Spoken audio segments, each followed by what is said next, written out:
A continuación, Formación Cívica y Ética 2, Bloque 4, Ciudadanía Democrática Organizada.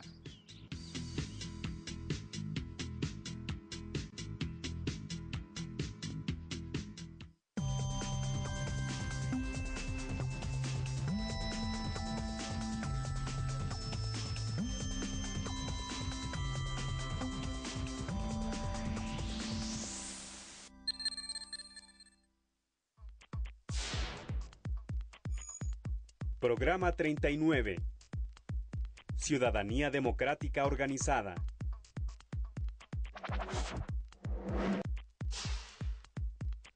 Reconocer los aportes de organizaciones sociales a la participación democrática en México. La desigualdad de oportunidades, los problemas de inseguridad pública, el desempleo, la violación a los derechos humanos y la corrupción de autoridades públicas son algunos de los motivos por los que las personas han decidido organizarse. En nuestro país han surgido diversas organizaciones sociales con la esperanza de transformar las condiciones de vida de la población mexicana.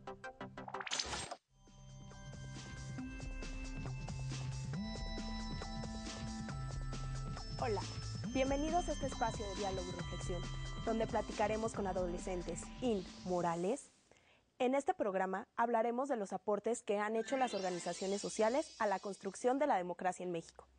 Hoy nos acompañan el doctor Benjamín Méndez Baena, del Centro de Investigaciones Económicas, Administrativas y Sociales del Instituto Politécnico Nacional, y el maestro Jorge Romero León, de Fundar, Centro de Análisis e Investigación AC. Esta pregunta va para los chavos. ¿Crees que cuando las personas se organizan para resolver sus problemas, las autoridades les hacen más caso? ¿Por qué? Para poder pedir una petición, hay que saber pedirla. Porque si lo hacemos de una manera diplomática y, como dicen, entre toda la comunidad, es mucho más fácil que nos respondan más, ¿cómo se podría decir? Más fácilmente y de mejor forma, porque si nosotros lo pedimos así como comentaba el compañero, que si nosotros lo pedimos de una forma violenta y agresiva, no se nos va a responder igual que si lo pidiéramos de una forma correcta y ordenada. Yo creo que sí se les hace más caso si van organizados, pero también en la forma de pedir está el dar. Es más que nada unir fuerzas. Muchas gracias por sus opiniones. Ahora esta pregunta es para nuestros especialistas. ¿Por qué decidir organizarse o formar parte de una asociación? Porque los gobiernos están para servir a los ciudadanos. Sin embargo, no siempre saben cuáles son sus necesidades. ¿Quién se las va a decir? Los propios ciudadanos. Y la mejor manera de saber cuáles son las necesidades de distintos ciudadanos es la agrupación, es discutir entre ellos qué necesitan, cuáles son las cosas más importantes. Pero esto tiene dos condiciones. La primera es que se conozcan los derechos ciudadanos. Y la segunda es que se sepa a quién se debe uno de dirigir. Los muchachos hablaban, hay que pedirle, pero hay que saber a quién le debemos de hacer una solicitud. Yo no puedo pedirle en esta ciudad que venga a pavimentar la calle al gobierno federal, porque esa no es su tarea. Entonces tenemos que saber qué funciones le tocan a cada uno de los niveles de gobierno. En este país tenemos gobierno municipal, gobierno estatal y gobierno federal. Entonces tenemos que estar enterados de eso. Muchas gracias. ¿Le gustaría añadir algo? ¿Por qué es importante, a final de cuentas, la organización? Porque hay cosas que son mucho más difíciles que otras. Pavimentar una calle, con todo lo caro que es relativamente mucho más fácil que construir una clínica en una comunidad que está a muchas horas de distancia de un pueblo. Construir esa clínica requiere de mucho más recursos y de una voluntad política y de una concordancia entre fuerzas políticas distinta. Ahí especialmente es más importante la organización y hacer de la petición una exigencia para que se cumplan los derechos de las y los ciudadanos. ¿Y cuáles han sido las aportaciones de las organizaciones sociales para la democracia en México? Después de la revolución, en el gobierno posrevolucionario, las organizaciones de la sociedad civil se pusieron de acuerdo para exigir que el derecho de votar y ser votado se respetara. independientemente de lo que uno crea en términos de si había o no había fraude electoral, es un hecho que una de las exigencias principales de la sociedad civil en los últimos 20 años fue que se respeten los votos. En realidad esta es una exigencia que se concretó en reformas institucionales que no logran los ciudadanos por sí solos, pero que impulsan desde la exigencia de un derecho. Queremos que nuestros votos se cuenten bien, que se cuenten todos y que el resultado refleje cómo votamos. Muchas gracias. Benjamín, ¿tú qué opinas sobre esto? Aunque la organización en México de ciudadanos tiene más de 100 años, en realidad en nuestro país hay pocas organizaciones de ciudadanos.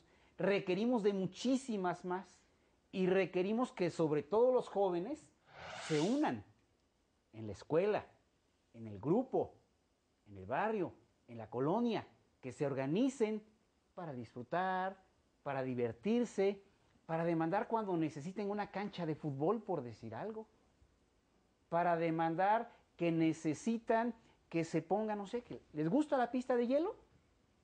Si no les gusta, hay que decirlo, no pongas más pista de hielo. Lo que queremos es otra cosa. Pero ¿cómo lo va a saber el gobierno si nadie se lo dice?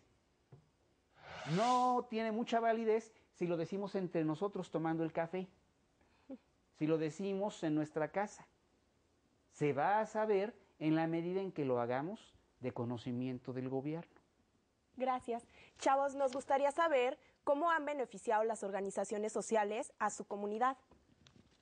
En algún momento de mi niñez, recuerdo en la primaria más o menos, muchas veces salían los chicos, los niños que salíamos, pues había mucho tránsito en las carreteras. Realmente era muy peligroso estar por ahí o pasarse siquiera la calle.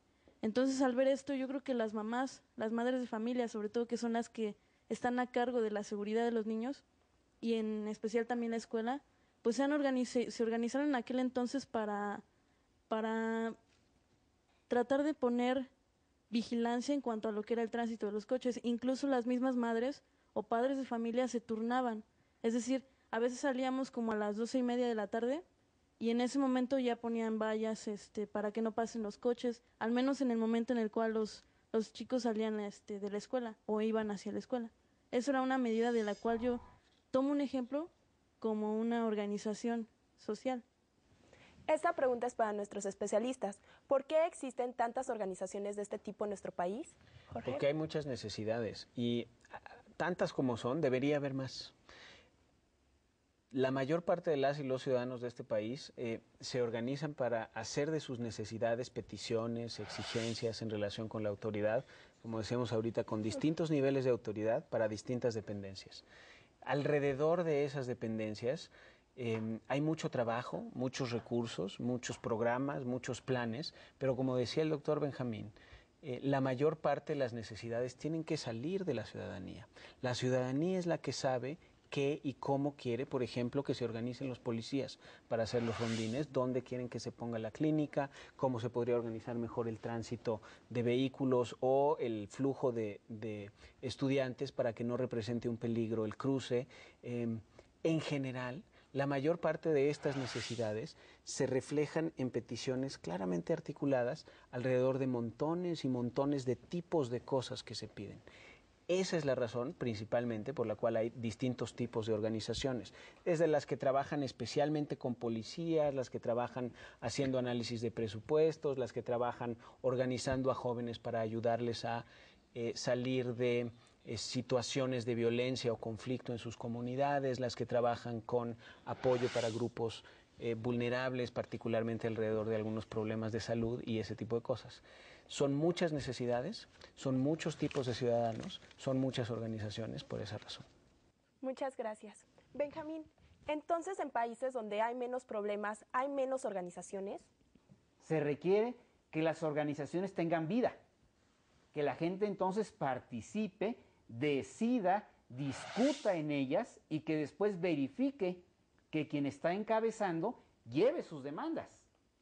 ¿Y qué está haciendo? Que continuamente se le esté llamando a cuentas a los dirigentes de una organización de la misma manera que se le está pidiendo al gobierno que rinda cuentas, que informe del gasto, que informe de lo que hace y pedirle entonces las cosas que no hace. Muchas gracias. Especialistas, ¿qué recomiendan a los jóvenes que desean participar de forma activa en la construcción de la democracia?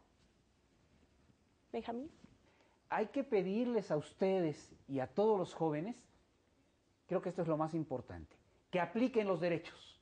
No solo hay que conocerlos, hay que practicarlos.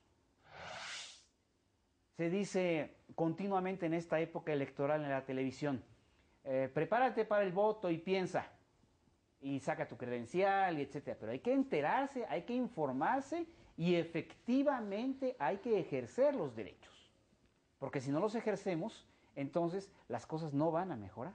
Y solamente estaremos peleando, diciendo que van mal, hablando mal de los gobiernos, pero eso no nos lleva a ninguna parte. Los lugares en donde funcionan mejor las cosas es donde más exigen los ciudadanos. Eso sí es verdad. ¿Tú qué nos recomiendas? Para aplicar los derechos hay que conocerlos, conozcan, infórmanse, lean, sepan a qué tienen derecho, de qué deben estar plenamente conscientes para exigir a la autoridad que se respeten sus derechos, que se realicen sus derechos.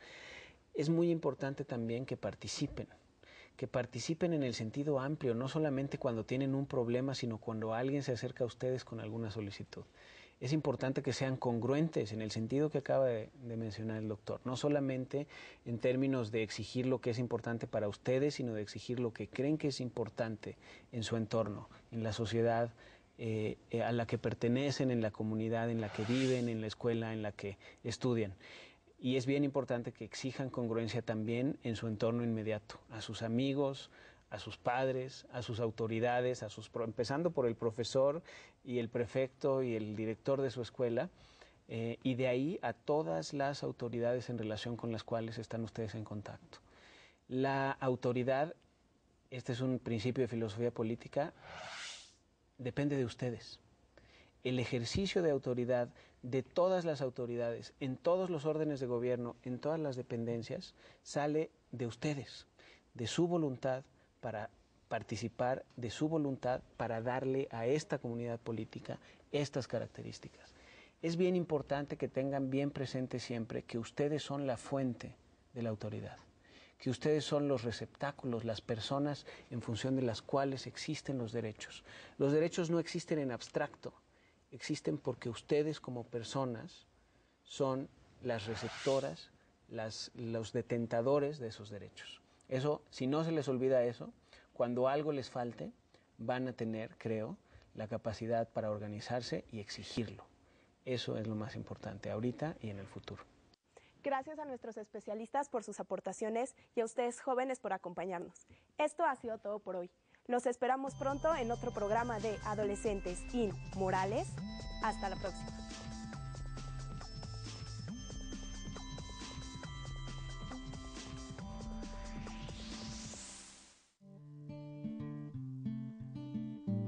Cualquier poder, si no se basa en la unión, es débil.